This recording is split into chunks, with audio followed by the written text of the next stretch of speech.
आज हम पढ़ेंगे चैप्टर 1 संसाधन, उसका अगला पार्ट। हम लोग पिछले दिन देखे थे, इसे कहते हैं। ठीक है, हम लोग आज पढ़ेंगे संसाधनों के प्रकार। संसाधन के मुख्यतः 3 प्रकार है। एक है प्राकृतिक संसाधन, एक है मानव निर्मित संसाधन, एक है मानव संसाधन।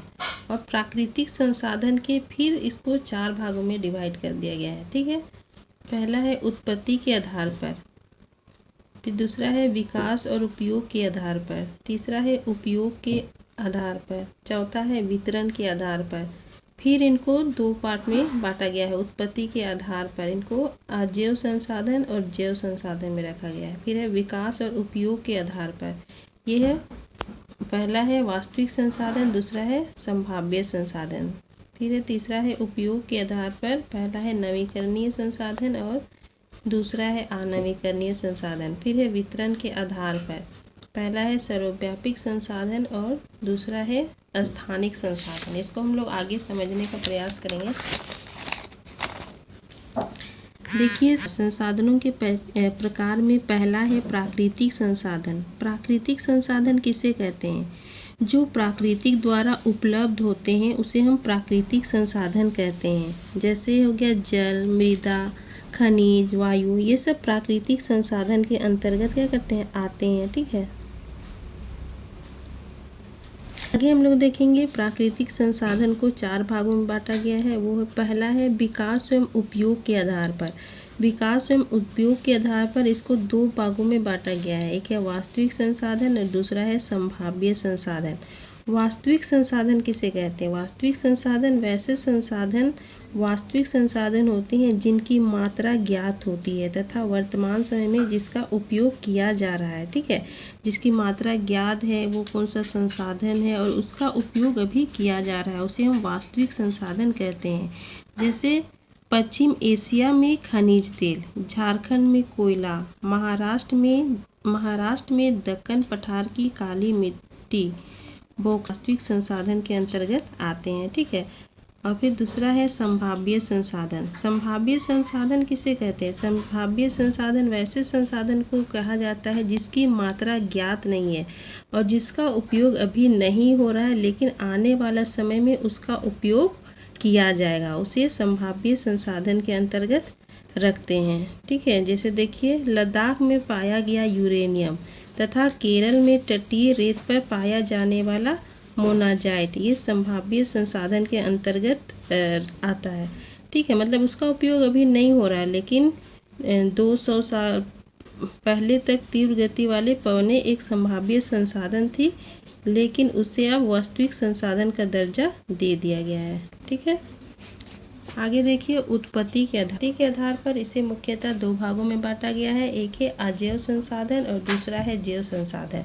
अजैव संसाधन जितने भी निर्जीव वस्तु से संबंधित चीज़ें पाई जाती है उसे अजैव संसाधन के अंतर्गत रखते हैं। जैसे मृदा हो गया, चट्टान हो गया, जल, हवा, ये सब अजैव संसाधन के अंतर्गत आते हैं। और जैव संसाधन वैसे संसाधन होते हैं जिसमें जीवन पाया जाता है। ठीक है, जैसे मानव, पौधे, जंतु, ये सब जैव संसाधन के अंतर्गत आते हैं।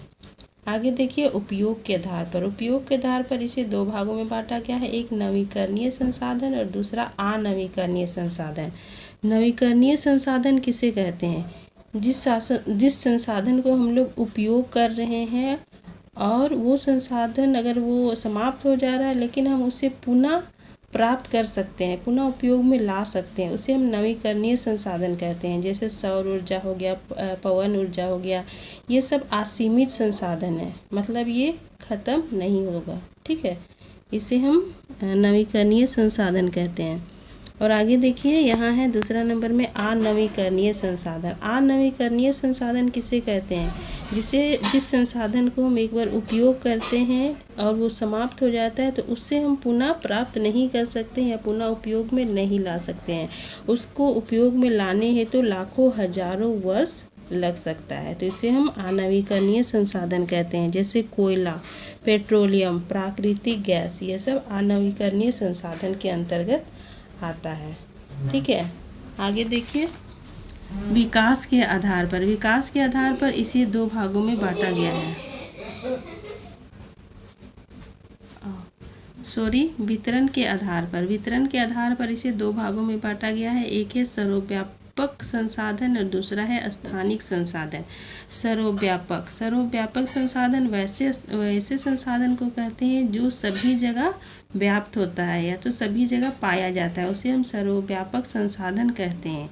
जैसे वायु, जिसमें हम सांस लेते हैं, ठीक है, वायु हो गया, जल हो गया, ये सब सर्वव्यापक संसाधन के अंतर्गत आता है, ठीक है।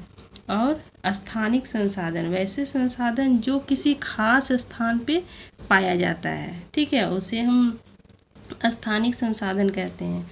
जैसे लोहरदगा में बॉक्साइट हो गया, बोकारो में कोयला हो गया, पश्चिमी सिंहभूम में लौह अयस्क हो गया, ये सब किसी खास स्थान पे पाए जाने वाले संसाधन को हम लोग स्थानिक संसाधन कहते हैं, ठीक है। आगे है दूसरा है मानव निर्मित संसाधन। मानव निर्मित संसाधन किसे कहते हैं? जब प्राकृतिक पदार्थों का वास्तविक रूप परिवर्तित कर दिया जाता है तथा उसका प्रयोग अन्य वस्तुओं के निर्माण में किया जाता है तो नई निर्मित वस्तुएं मानव निर्मित संसाधन कहलाता है, ठीक है। प्राकृतिक द्वारा प्रदत्त जो भी वस्तुएं रहती है, ठीक है, जो भी वस्तुएं उसको मानव अपनी तकनीकी के द्वारा क्या करता है? परिवर्तन करता है। परिवर्तन करने के पश्चात में उसे उपयोग लायक बनाता है, ठीक है, उसे हम मानव निर्मित संसाधन कहते हैं। जैसे कि लौह अयस्क हो गया, लौह अयस्क को वो परिवर्तन करने के पश्चात मशीन हो गया, औजार हो गया, वाहन हो गया, ये इसका क्या करता है? वो निर्माण करता है, ठीक है।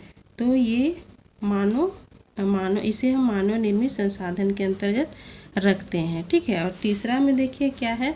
मानव संसाधन। मानव संसाधन किसे कहते हैं? मानव स्वयं एक संसाधन है, ठीक है। किस तरह से?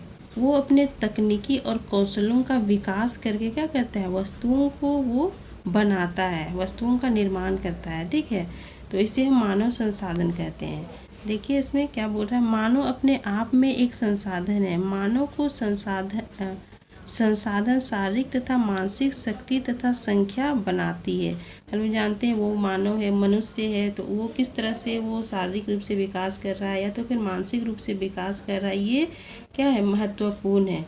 यदि वो शारीरिक मानसिक रूप से स्वस्थ है तो वो एक अच्छा संसाधन के रूप में क्या हो सकता है? स्वयं को बना सकता है, ठीक है। आगे देखिए क्या बोलता है यहाँ पर ही,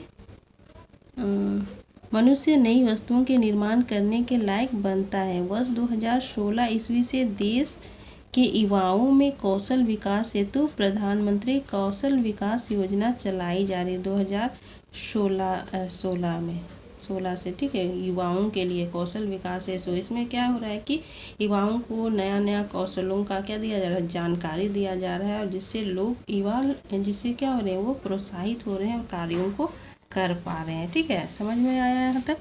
आप लोग को देखिए यहाँ पर ही होमवर्क है।